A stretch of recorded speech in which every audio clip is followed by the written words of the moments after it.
Hello everyone, ज्ञानकुल के इस learning episode में आप सभी का स्वागत है। आज के इस वीडियो में हम लोग जानने वाले हैं सेल्स ग्रुप के फॉर्मेट ऑप्शन के बारे में, जिस पे हम लोग सीखने वाले हैं रिसाइज रॉज एंड कॉलम, यानी कि जो रॉ होती है और कॉलम होती है उसकी हाइट को और उसकी चौड़ाई को हम लोग कैसे एडजस्ट करेंगे और उसे कैसे ऑटो फिट करते हैं वो आज हम लोग जानेंगे। फिर हम लोग देखेंगे हाइड एंड अनहाइड में रॉज, कॉलम और शीट्स को कैसे हाइड और अनहाइड करते हैं। फिर हम जानेंगे ऑर्गेनाइज शीट्स में किस प्रकार से शीट को रीनेम करते हैं, मूव और कॉपी करते हैं और टैब में कलर किस तरीके से लगाते हैं। फिर हम जानेंगे प्रोटेक्शन में हम हमारे शीट्स को कैसे प्रोटेक्ट करते हैं। तो चलिए इसे शुरू करते हैं। इसे समझने के लिए मैंने यहाँ पे एक डेटा एंटर करके रखा हुआ है, जिसपे मैंने यहाँ पे नेम लिखे हुए हैं और उसके जो सेल्स इन क्वांटिटी जो है उसका जो अचीवमेंट है सेल्स में वो फिर मैंने यहाँ पे एंटर करके रखा हुआ है। सबसे पहले हम लोग देखेंगे जो रॉ होती है उसकी जो बाय डिफ़ॉल्ट जो हाइट है उस हाइट को हम लोग कैसे एडजस्ट करते हैं उसको हम लोग पहले सीखेंगे। तो उसके लिए हमें पहले रॉज को सिलेक्ट करना होता है। मुझे यहाँ पे फर्स्ट रॉ को रिसाइज करना है तो उसे मैंने सिलेक्ट कर लिया है। फिर हम जाएंगे फॉर्मेट में और सबसे पहला ऑप्शन रॉ हाइट को हम लोग क्लिक करेंगे। यहाँ पे बाय डिफ़ॉल्ट रॉ का एक हाइट दिया गया है, उसे हम लोग एडिट करके कोई नंबर टाइप करेंगे। जैसे मैं यहाँ पे 25 लिखता हूँ और जब मैं ओके करता हूँ तो उस पर्टिकुलर रॉ का हाइट एडजस्ट हो चुका है 25 में। आप इसी तरीके से मल्टीपल रॉज को भी कर सकते हैं। उसके लिए आपको मल्टीपल रॉज को सिलेक्ट करना होगा। फिर रॉ हाइट में जाके जो नंबर दी गई है उस नंबर को जितना आपको ज़रूरत है उतना आप लिख कर सकते हैं। जैसे मैं यहाँ पे 25 लिखा, आप देख सकते हैं सारे के सारे रॉज उसी नंबर पे एडजस्ट हो चुके हैं। अब यहाँ पे जो बड़ा हुआ जो हाइट है उस हाइट को मैं ऑटो फिट करके जो टेक्स्ट लिखी गई है, छोटे छोटे टेक्स्ट, उस टेक्स्ट के एरिया में मैं उस रॉ को फिट करने वाला हूँ। तो उसके लिए मैं उसे सिलेक्ट करता हूँ एंड देन मैं उसे फॉर्मेट में जाके ऑटो फिट रॉ हाइट को मैं सिलेक्ट कर लेता हूँ। तो ये रॉ का हाइट उस पे लिखी गई टेक्स्ट के अकॉर्डिंगली सेट हो जाएगा, यानी कि फिट हो जाएगा। हम रॉ के हाइट को दूसरे तरीके से भी एडजस्ट कर सकते हैं, यानी कि इंक्रीज कर सकते हैं। उसके लिए मुझे रॉ को सिलेक्ट करना होगा एंड रॉ हेडिंग में जब हम जाते हैं माउस पॉइंटर को लेके जाते हैं तो वहाँ पे रिसाइज का एक बटन दिखाई देगा, तो उसे मुझे क्लिक करके जस्ट ड्रैग करना है। तो अब जैसे कि आप देख सकते हैं कि हाइट बढ़ रहा है। तो इस तरीके से आप रॉज के हाइट को इंक्रीज या फिर डिक्रीज कर सकते हैं। मैं इसे अंडू कर लेता हूँ। कुछ इसी प्रकार से आप सिंगल रॉ को भी इंक्रीज या फिर डिक्रीज कर सकते हैं, लाइक दिस। मैंने यहाँ पे फर्स्ट रॉ के हाइट को थोड़ा बड़ा रखा हुआ है। अब हम बात करते हैं कॉलम के चौड़ाई यानी कि विड्थ को हम लोग किस तरीके से एडजस्ट करेंगे।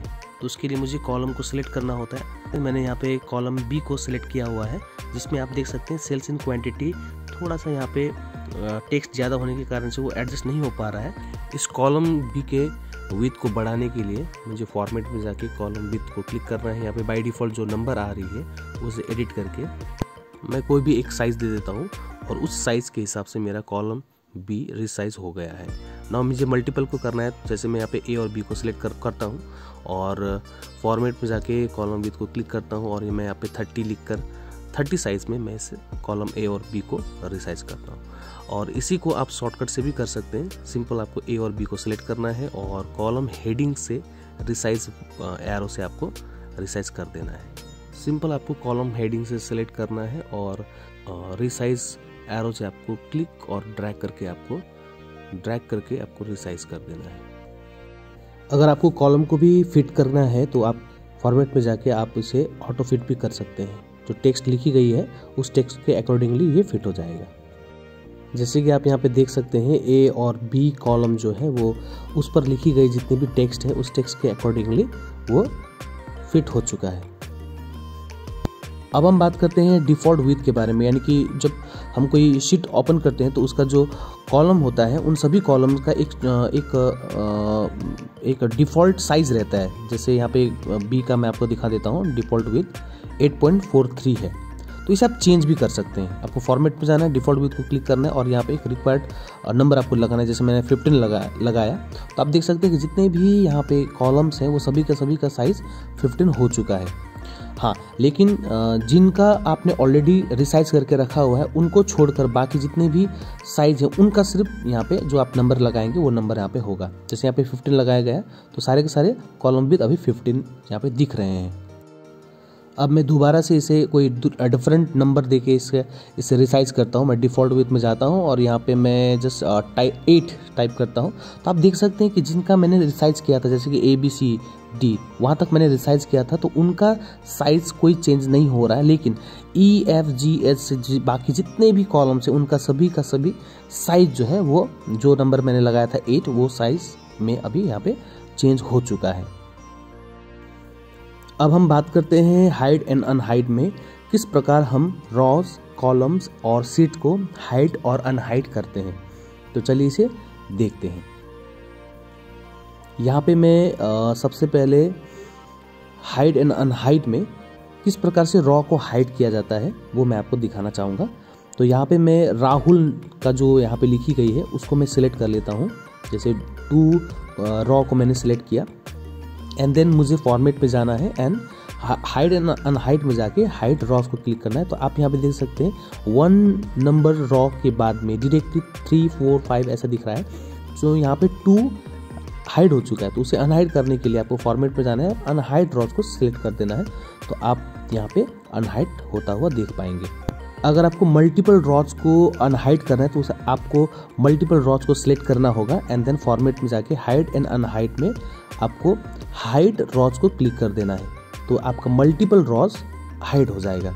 यहाँ पे आप देख पा रहे हैं 1 से लेकर डायरेक्टली आपका 6, 7 यहाँ पर दिखाई दे रहा है। और इसे अनहाइड करना है तो आपको सिलेक्ट करना है और फॉर्मेट में जाके आपको अनहाइड रॉज को क्लिक कर देना है। तो आपका ये अनहाइड हो जाएगा।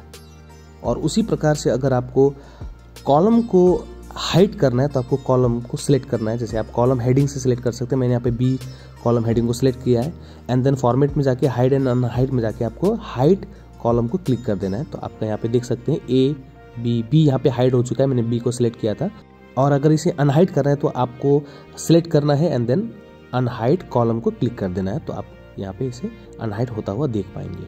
और इसी प्रकार से आप मल्टीपल को भी कर सकते हैं। जैसे मैं यहाँ पे C से लेकर J तक को क्लिक करता हूँ, सिलेक्ट करता हूँ and then hide and unhide में जाके आपको यहाँ पे हाइड कॉलम को लेना है। जैसे आप हाइड कॉलम को लेंगे तो देख पा रहे हैं आप यहाँ पे B से डायरेक्टली आपका KLM आपको दिखाई दे रहा है, राइट। और अनहाइड करना है तो सिलेक्ट करना है, फिर उसी प्रकार से आपको हाइड एंड अनहाइड में जाके अनहाइड कॉलम को क्लिक कर देना है, फिर ये अनहाइड हो जाएगा। आप यहाँ पे देख सकते हैं CDE वापस से आ चुकी है। अब हम बात करते हैं सीट को किस प्रकार से हाइड और अनहाइड करते हैं। तो उसके लिए मैं यहाँ पे सीट को ऐड कर लेता हूँ।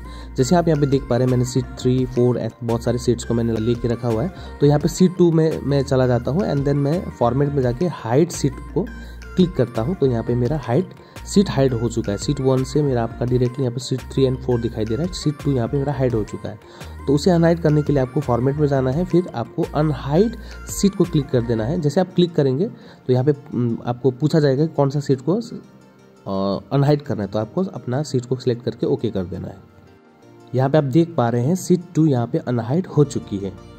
अब हम बात करते हैं ऑर्गेनाइज सीट्स में किस प्रकार से सीट को रीनेम किया जाता है, उसे मूव या फिर कॉपी किया जाता है और टैब कलर कैसे चेंज किया जाता है। मैं यहाँ पे अभी फ़िलहाल सीट 3 नहीं, मैं यहाँ पे सीट 2 को ही सिलेक्ट कर लेता हूँ एंड देन फॉर्मेट पे जाता हूँ एंड मैं यहाँ पे रीनेम सीट को क्लिक करता हूँ। और जैसे मैं यहाँ पे रीनेम क्लिक करूँगा यहाँ पे कर्सर आ जाएगा, उसे मैं जस्ट बैक स्पेस की दबा के उसे मिटाता हूँ और उसे मैं कोई भी नाम आप यहाँ पे दे सकता हूँ। जैसे मैं यहाँ पे डेटा मैंने दिया, ओके। इसे आप दूसरे तरीके से भी कर सकते हैं, डबल क्लिक करना है सिंपल आपको और वहाँ पे आप डायरेक्टली नाम लिख सकते हैं। जैसे मैं यहाँ पे रिपोर्ट लिख रहा हूँ। अब मुझे रिपोर्ट सीट को जस्ट मूव करना है सीट 1 से पहले। तो मुझे सिंपल आपको मुझे फॉर्मेट में जाना है, मूव और कॉपी सीट को सिलेक्ट कर देना है। सिलेक्ट करने के बाद में मुझे सिलेक्ट करना है कि ये मेरा जो सीट है रिपोर्ट सीट, ये सीट मेरा किस बुक में जाएगा, नया बुक में या फिर इसी बुक में। मैं यहाँ पे इसी बुक को सिलेक्ट कर लेता हूँ, बुक 1 को ही।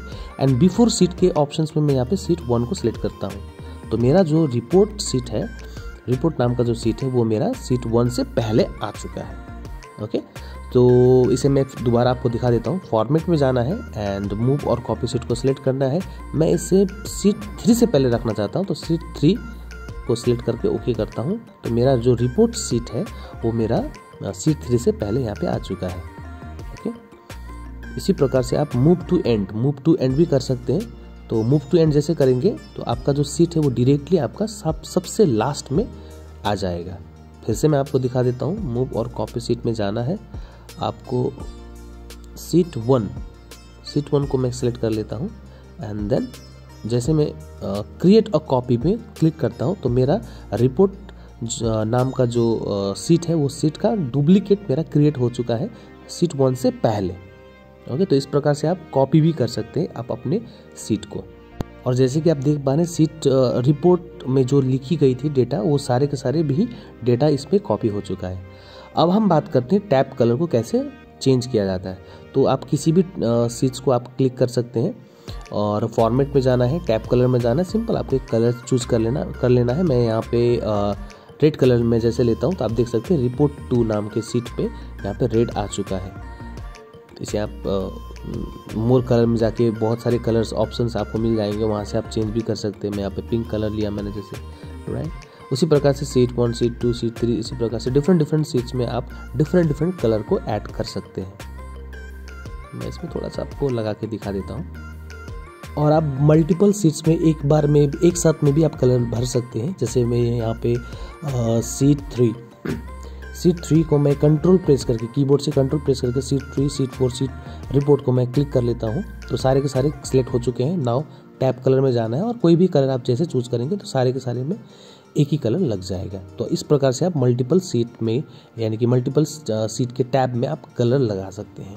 अब हम बात करते हैं हमारे जो सीट है उस सीट को हम लोग किस प्रकार से प्रोटेक्ट कर सकते हैं, यानी कि जो भी उस पर डेटा है उसको उसे आप किस प्रकार से प्रोटेक्ट करना चाहते हैं। कोई उस पर छेड़खानी ना कर पाए, उसे डिलीट ना कर पाए या तो फॉर्मेटिंग ना कर पाए। ऐसा अगर करना चाहते हैं तो आपको सिंपल जाना है फॉर्मेट में। उसके बाद में आपको चेक करना है लॉक सेल एक्टिव है या नहीं है। अगर लॉक सेल एक्टिव है तभी आप इसे प्रोटेक्ट कर पाएंगे। जैसे यहाँ पे आपको ऑप्शंस को चेक करना होगा कौन कौन सा प्रोटेक्शन आपको चाहिए। देन आपको यहाँ पे पासवर्ड लिखना है और दोबारा आपको रिटाइप करना है password and then okay click कर देना है। अब मैं इस डेटा के ऊपर कुछ टाइप करके देखता हूँ कि ये प्रोटेक्ट हुआ है या फिर नहीं। मैं यहाँ पे टाइप करता हूँ, ये लॉक नहीं हुआ। मैंने यहाँ पे पासवर्ड भी लगाया, यहाँ पे मैंने सिलेक्ट भी करके रखा हुआ था कि कौन कौन सा मुझे प्रोटेक्ट चाहिए। कारण ये था कि इसका लॉक सेल जो है वो एक्टिव नहीं था। तो मैं इसे अंडू कर लेता हूँ। अब इसे अच्छी तरीके से करने के लिए मुझे क्या करना है कि मैं पहले से अनप्रोटेक्ट कर लेता हूँ। पासवर्ड 1 2 3 में टाइप कर लेता हूँ एंड देन लॉक सेल मेरा एक्टिव होना चाहिए। ये जैसे अब यहाँ पे एक्टिव है, राइट, जैसे आप देख पा रहे हैं यहाँ पे एक्टिव है तो इसे पहले एक्टिव रखना होगा। ओके, एंड देन फिर आपको जाना है प्रोटेक्ट सीट में। जैसे कि यहाँ पे आप देख पा रहे लॉक सेल एक्टिव है। अब मैं जाऊंगा यहाँ पे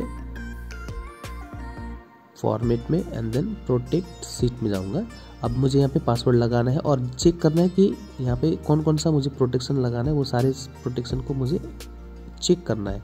अब मैं इसे लिखने का ट्राई करता हूँ तो आप यहाँ पे देख पा रहे हैं मैं इसे लिख नहीं पा रहा हूँ, राइट। यहाँ पे प्रोटेक्ट हो चुका है।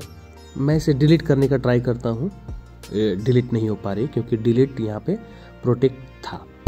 और एट लास्ट आपको जो फॉर्मेट सेल का ऑप्शन दिखाई देगा फॉर्मेट में। फॉर्मेट सेल का मतलब यहाँ पे पहले भी हम लोगों ने सीखा था कि जो सेल है, सेल में जो भी डेटा आप यहाँ पे टाइप करते हैं उसका जो फॉर्मेट्स है वो फॉर्मेट्स को हम किस प्रकार से चेंज कर सकते हैं। तो फॉर्मेट्स आप यहाँ पे जैसे font group, alignment group, number group हमारे होम टैब में जो दिखते हैं वहाँ से भी आप कर सकते हैं। और फॉर्मेट में जाके आप यहाँ से भी आप नंबर्स, अलाइनमेंट, फॉन्ट ऐसे आप निकाल सकते हैं, राइट। ये हम लोगों ने पहले के क्लास में देख चुके थे। जैसे आप सेल में जो लिखी गई है डेटा है उस डेटा के आप डेट के फॉर्मेट को चेंज करना है या फिर आपके नंबर्स को आप किस प्रकार के उसमें रखना चाहते हैं, फॉर्मेट्स में रखना चाहते हैं, वो सारे ऑप्शंस आप यहाँ से आप कर सकते हैं। जैसे यहाँ पे जो सेल इन क्वांटिटी लिखा गया है मैं उसे अगर करेंसी में करता हूँ तो यहाँ पे देख सकते हैं रुपीज़ सिंबल का साइन यहाँ पे आ रहा है। तो ये सब हम लोगों ने ऑलरेडी सीख लिया है और ये पिछले क्लास में हम लोगों ने सीख लिया था। आज के लिए बस इतना ही। आई होप ये वीडियो आपके लिए बहुत ही हेल्पफुल रहा होगा। अगर ये वीडियो आपको पसंद आया है तो प्लीज़ इस वीडियो को लाइक करें, चैनल को सब्सक्राइब करें। मिलते हैं नेक्स्ट वीडियो में, तब तक के लिए गुड बाय, थैंक यू।